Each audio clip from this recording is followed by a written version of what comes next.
Star Wars Andor is an American sci-fi series based on the Star Wars franchise, with a focus on Cassian Andor's quest to learn how he may make a difference. The series will offer a new perspective on the Star Wars universe. The series chronicles the rising rebellion against the Empire and how individuals and worlds got involved. A journey that will make Cassian into a rebel hero is about to begin in this period of peril, deceit, and intrigue. Hello there guys, welcome back to our channel. Don't forget to drop a like before we move on. Don't forget to subscribe if you're new to our channel by clicking the bell symbol. You may also enable post notification. Let's get started without further ado. The last episode of the Andor series begins in Narkina 5 with Cassian and his fellow inmate, Ruskat Melshi, clinging to life to avoid being discovered by Imperial ships. Brasso and his friends are inspecting Cassian's home in Ferrix simultaneously. With Marva no longer alive, B2EMO is left to aid him and those gathering secrets to fight the Empire. Cinta Kaz returns to work inside a bar while everyone watches Marva's body being removed. Cassian and Melshi notice a group of Narkinians camping and an old ship in their possession. After Imperial scouts have passed them by, they rush towards the craft, unaware its owners have set traps for them. The Narkinians threaten to kill the pair now that they are incapacitated. The two aliens abruptly retract their trap and declare that the Empire is the true foe. They then ask where they will be fleeing, and Cassian replies to Naimos. The four then take off in the opposite direction of Narkina 5. Back in Ferrix, Imperial officers inform Dedra Miro of Marva's death. The Imperial Security Bureau officer orders that the locals hold Marva's funeral. This allows them to track who will attend and potentially arrest Cassian Andor if he shows up. Val visits Luthen's store in another galaxy, only to find Kleya inside. She insists on seeing her boss. Kleya responds by reminding her that protocols must be followed. Val then informs her that Cassian Andor's mother has died and that she will attend her funeral on Ferrix. B2EMO persuades Brasso to spend the night with the droid in Marva's home. At night, Bix becomes increasingly desperate inside the cell where Imperial forces are holding her. During another round of questioning, the officer inquires whether Anton Krieger is the man she introduced to Cassian Andor. Bix passes out before she can respond. Val meets with Mon Mothma in Coruscant. The senator tells her cousin how easy it was in the past to raise funds for Luthen. Mon claims it is more difficult now because the Empire closely monitors her activities. She claims that after Aldhani was attacked, her accounts were frozen, and Tay Kolma could help her reopen them. Mon asserts that her account has 400,000 credits missing, and that the Empire is on the verge of learning about her connections to the insurgents. Edie Karn wakes her sleeping son Cyril. Sergeant Mosk calls and informs him that Andor's mother has died, and her funeral is about to take place in Ferrix. After the call ends, his mother punishes him for yet another failure. Meanwhile, Cassian retrieves his money and flees his former residence after arriving in Naimos. Luthen Rael visits Saw Gerrera's base while everyone is preoccupied with their duties and circumstances. The old rebel accepts Luthen's previous offer to provide air support to Krieger's forces, in exchange for looting the remains of the attack and receiving the weapons he promised. Luthen then informs him that his presence is no longer required.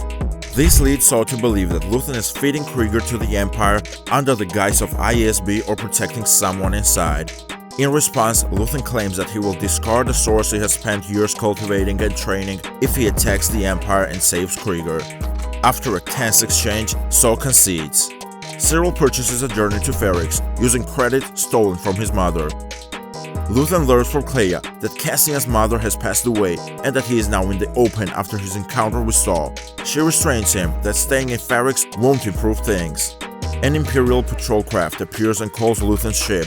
Instead of being abducted by the tractor beam, Luthen decides to run away. A few TIA fighters pursue the elderly rebel, but he defeats them and escapes. In Ferrix, Cassian gets in touch with some old acquaintances and asks them to tell Marva something. He finds out that his mother has passed away as a result. Melshi implores him to disperse and recount to everyone what happened with the Empire after the call. As they part ways, Andor declares his intention to return to Ferrix. Here are some details that you may have missed while watching the episode. Luthen's Alderaanian transponder code. While arranging all his mischiefs and escape, Luthen acts quickly and produces a phony transponder ID for an Alderaanian cargo ship. He appears to have a list of these at his disposal, and the Empire could have let him off the hook if they weren't in a different mindset. Luthen's code concluded in 2505, which alludes to May 25th. It was the day Episode 4 debuted in 1977. Cantwell-class arrestor cruiser. While flying between jobs, Luthen is discovered by the Empire and nearly captured. He narrowly avoids capture thanks to his highly customized ship. But it's the Cantwell-class arrestor cruiser that almost takes him in. This isn't a common ship, but it did make an appearance in Solo, a Star Wars story. Previously, its design was inspired by Colin Cantwell's original concept art for A New Hope. As a result, the Cantwell class. In-universe, Quad Drive Yards designed the Cantwell-class arrestor cruisers to assist the Empire in policing smuggling across the galaxy. They are outfitted with ion cannons that would have crippled Luthen's ship, but luckily, the captain didn't realize the threat Luthen posed until it was too late. Sycid Ock and the Corradians. Two Corradians, a relatively new species of Star Wars aliens that first appeared in the video game Force Arena, capture Cassian. Sycid Ock, who also appears in Rogue One, is one of these two aliens. He is one of the few partisans who survived Jedha's destruction. Though Star Wars The Smuggler's Guide claims he was imprisoned shortly after, Sycid Ock is notable for the cyber optic systems connected directly to his brain that give him the sharper vision. Return of TIE Bomber. TIE Bombers, a type that first appeared in Return of the Jedi, chase after Luthen as he flees the Imperials. During Cassian's escape, you can catch a glimpse of some of the mysterious TIE Reapers, which first appeared in Rogue One. Death on the Beach. As Cassian stands on the beach at Niamos, devastated by Mara's death, as he grazes over the sunlit water, it reminds us of the final scene in Rogue One.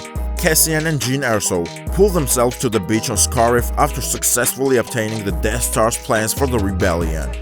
They sit there for a few moments, enjoying the peaceful beauty, before the Death Star's super laser blast arrives. Cassian does not appear scared or angry in the scene. Instead, he appears to be at ease. After seeing Andor, it's easy to imagine him remembering Marva at this moment, connecting it to the similar beach where he found out about her death. The lighting and framing in Andor Episode 11 appear to be intended to evoke the ending of Rogue One, which is only natural. After all, while Marva does not die stealing the Death Star's plans, she dies with a rebellious spirit in her heart. Quad Jumper. Those who have seen Star Wars Episode 7 will recognize the ship on which Cassian and Melshi hitch a ride back to Niamos. Cassian refers to the ship as a quad jumper. It has a unique design with a long cockpit and hull sandwiched between four massive engines. It's the same basic model seen in Star Wars The Force Awakens, when Rey and Finn flee First Order troops on Jakku.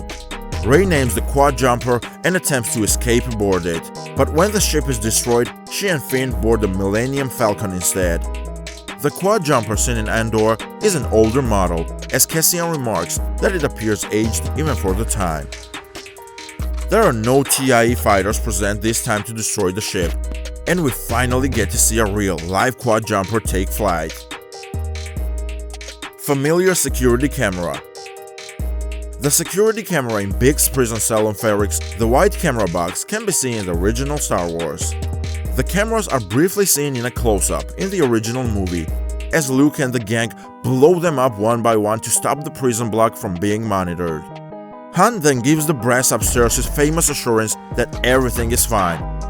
Andor reframes these cameras by bringing them into Biggs' terror-filled jail on Ferrix.